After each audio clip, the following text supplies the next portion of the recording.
If you want to know what's going on in Rockingham County government, check out Rockingham County 411. If you're interested in county governmental programs, projects, and services, don't miss Rockingham County 411. Public Information Officer Mabel Scott will share important, crucial news you can use with Rockingham County 411. Rockingham County 411, you're in a good place. Hi, I'm Mabel Scott, your Public Information Officer. Joining us today, we have Rebecca Oates, and she is the Healthy Carolinian Coordinator in the Public Health Department here at Rockingham County Government. We're glad to have you. Thank you, Mabel. Thank y'all for having me. I'm happy to be here. Yes, you always come with some great information. So tell us, how's everything going with COVID-19 education to the community? Yeah, of course. So I always, when talking to the public about COVID-19, I always want to refer everybody to our infographic because it gives the best snapshot of what COVID-19 looks like, specifically in Rockingham County.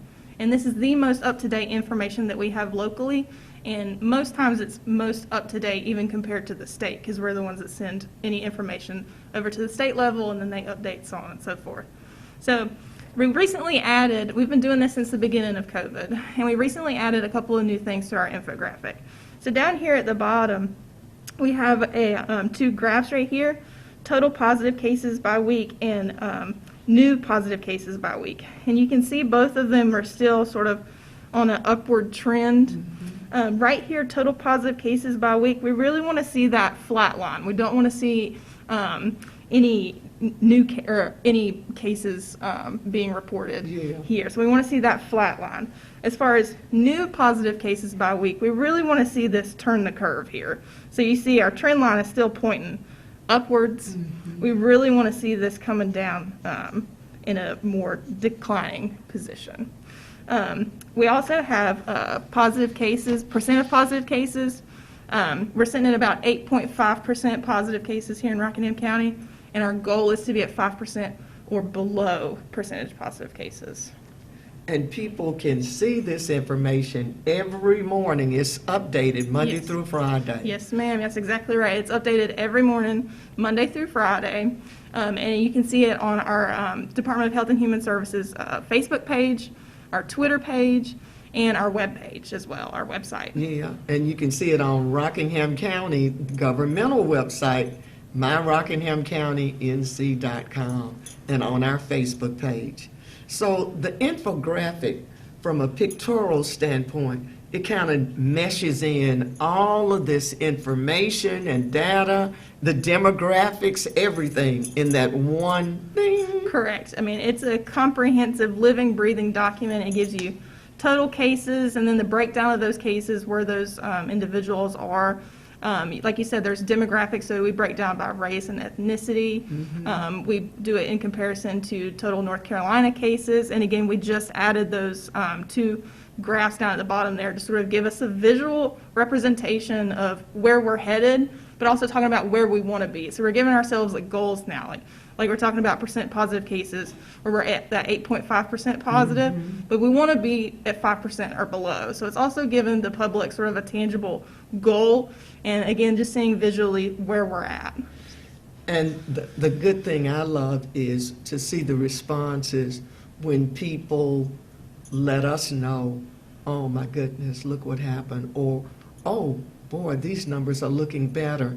And the responses that they give and the interaction and the feedback back and forth between our various publics out there. Yeah. That's what we want. We want people to look at information, to think about it, and to respond and talk back and forth. That's what it's all about. Absolutely. We get a lot of engagement whenever we post the infographic on a daily basis. Yeah. But it's also nice because we also get feedback from the public as well. So these graphs that we were just talking about, that was feedback that we received and something that our county citizens thought would be good to have and a good representation. And we take all of that feedback and we talk about it together collectively, and we edit and make sure that those requests and things like that are reflected in this infographic.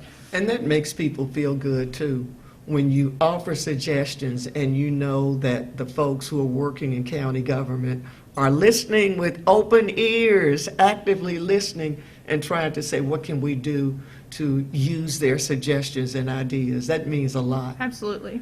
Holiday season. Yes, holiday season. Thanksgiving's right around the corner, too, and it'll be Christmas before we know it. And New Year's in Yep. 2021. Yep. So what do we do? Yeah, absolutely. So with the holiday season coming up, obviously this is one of the busiest times of the year for everyone. You've got people traveling, gathering, and seeing family that you maybe not see like most of the year, and shopping. You got Black Friday and everything.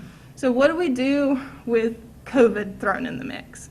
Well, there's a couple of things that we can take into consideration, and not a whole lot has changed as far as recommendations with staying safe with COVID.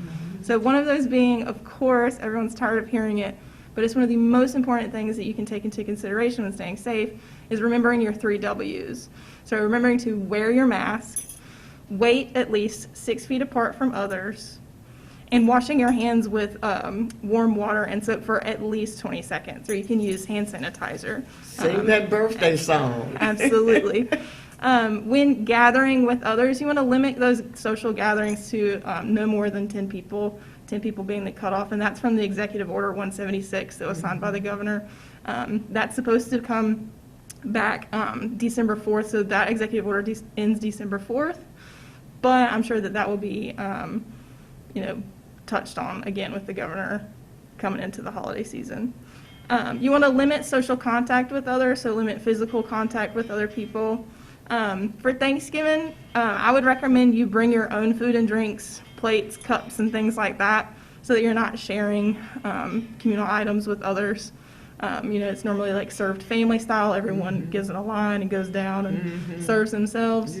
If people can't bring their own food, having at least like one person who does serve, so you're limiting the amount of people touching items and things like that. Shop online rather than in store. I know I'm a little lazy when it comes to shopping, and sometimes I wait to the last minute, but online shopping can be sort of that way that we socially distance and we're not crowding stores and things like that locally. So trying to shop online. Make sure you check travel restrictions before you travel. It's always best to try and stay at home, especially during the busiest season of the year. But if you do travel, do check your travel restrictions. And try and get your flu shot before you travel as well. That's highly recommended. Please go get your flu shot. And then, so just, keeping all those things in mind whenever we're entering into the holiday season this year. Just think. Yeah, absolutely. Because it's not normal what we're doing, but it's safe. Yep, absolutely. It's safe, and we want to see 2021. Absolutely. And we recently put on a health education's tip of the week on our Facebook page. So this week's tip of the week is if you have like foggy glasses like I do tend to have sometimes. Yes. Mabel, your mask right here. Yes. If you just take that white line like up at the top and you fold it inwards and down, okay, it helps block your condensation from fogging up your glasses. So I know mine tend to fog up a lot, and I didn't know that. But we're going to be posting a tip of the week each week, especially during our busy season. So that's myself and Katrina in the health education department, just kind of doing something fun and mixing things up a little bit. And you can find this on our Facebook and Twitter page as well for the Rockingham County Department of Health and Human Services. I love it. And I've heard other people talk about, my glasses are fogging up. I know. There's something someone said, like, I saw you the other day and you didn't say hey, and like with glasses are like completely fogged up, you can't see people. I know it. Yeah, we appreciate that. So all of these good tips and suggestions and ideas are on your website. Yeah, absolutely. You can see that on the website at RockinghamCountyPublicHealth.com.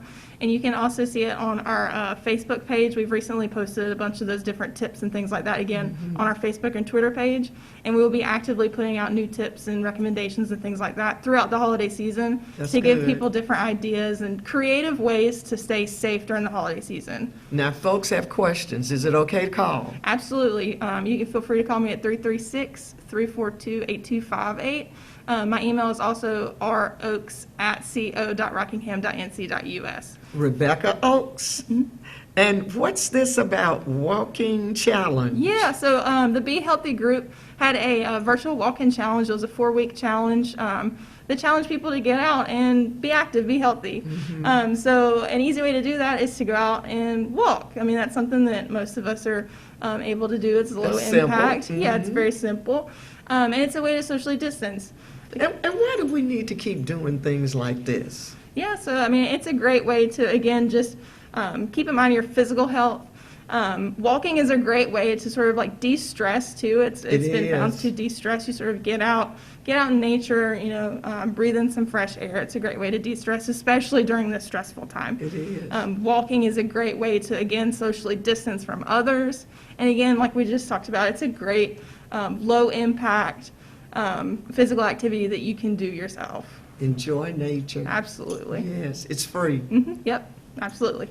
We want to thank Rebecca Oakes. She is our Carolinian coordinator, our Healthy Carolinian coordinator. That means that she's going to help to keep us healthy. So let's listen to some of the safety tips and the ideas that she's sharing. And we especially want to say thank you for the infographic. I love it. Absolutely, thank you. I enjoy posting it every day. Yeah, everything you ever want to know about COVID-19 here in Rockingham County, it's all in the infographic that comes out every morning. Thank you so much for joining us, Rebecca. Thank you, ma'am. Rockingham County 411, you're in a good place.